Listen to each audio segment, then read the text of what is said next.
उत्तर प्रदेश में योगी सरकार ने हड़ताल करने पर 6 महीने की रोक लगा दी है, प्रतिबंध लगा दिया है और यूपी सरकार ने यह निर्णय किसान आंदोलन के बीच किया। ये बेहद ही सख्त कानून है। पिछले वर्ष भी योगी सरकार ने इस कानून को लागू कर दिया था। यूपी में हड़ताल पर 6 महीने की रोक लगाने के लिए योगी सरकार ने एस्मा यानी कि ESMA essential services maintenance act का इस्तेमाल किया है। यह नियम राज्य सरकार के सभी विभागों, निगम, कॉरपोरेशन पर लागू होगा।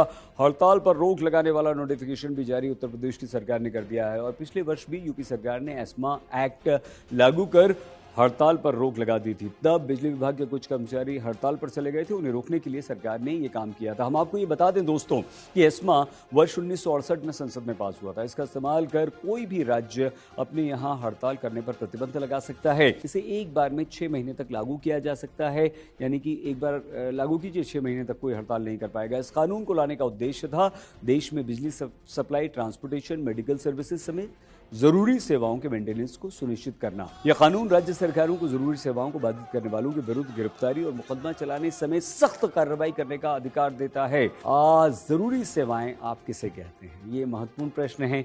सार्वजनिक संरक्षण, पानी की सप्लाई, साफ सफाई, अस्पताल, देश की रक्षा से जुड़ी सेवाएं, इसके साथ ही पेट्रोल, कोयला, बिजली, फर्टिलाइजर, ट्रांसपोर्ट, अनाज का बंटवारा, ये सभी जरूरी सेवाएं हैं। और जब भी कोई राज्य सरकार एस्मा के प्रावधानों को लागू कर देती है तो सरकारी कर्मचारियों और अफसरों पर कई तरीके के प्रतिबंध लग जाते हैं। इस दौरान राज्य सरकार के कर्मचारी जरूरत पड़ने पर ओवर टाइम से मना भी कर सकते हैं। तो कानून लागू होने के दौरान अगर कोई भी सरकारी कर्मचारी नियमों का उल्लंघन करता है, दोषी पाया जाता है, तो 1 साल की जेल, 1000 रुपए का जुर्माना उस पर लगाया जा सकता है। और इतना ही नहीं, नियमों का उल्लंघन करने पर पुलिस किसी को भी बिना वारंट गिरफ्तार भी कर सकती है।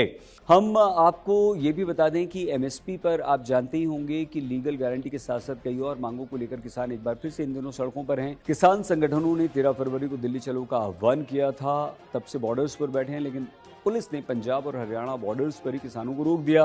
वो दिल्ली आना चाहते हैं। इससे पहले केंद्र सरकार के 3 कृषि कानूनों को लेकर देश में 1 वर्ष से भी लंबा किसान आंदोलन चला था। आप जानते हैं, यह आंदोलन 26 नवंबर 2020 को शुरू हुआ था। तब पंजाब, हरियाणा, उत्तर प्रदेश समेत कई राज्यों के किसान दिल्ली की सीमाओं पर आकर बैठ गए थे, डट गए थे। किसान तीनों कृषि कानूनों की वापसी पर अड़े थे। साल भर तक चले आंदोलन के बाद पिछले वर्ष 19 नवंबर 2021 को प्रधानमंत्री नरेंद्र मोदी ने तीनों कृषि कानूनों की वापसी का ऐलान किया था। इन तीनों कानूनों को अब वापस लिया जा चुका है। तीनों कानूनों की वापसी के बाद भी किसानों ने आंदोलन समाप्त करने का ऐलान तो कर दिया था, लेकिन किया नहीं था। हालांकि संयुक्त किसान मोर्चा ने कहा था कि उनकी और भी मांगे हैं और अगर उन्हें नहीं माना गया, नहीं पूरा किया गया तो हम फिर से आंदोलन शुरू कर देंगे। जो एक बार फिर से किसानों ने आंदोलन शुरू कर दिया। एक बार फिर से किसान बॉर्डर्स पर डटे हुए हैं और सरकार उन्हें रोक नहीं पा रही है। इसीलिए यूपी की सरकार ने अपने यहाँ एस्मा लागू कर दिया है। किसी भी आंदोलन करने पर प्रतिबंध लगा दिया है।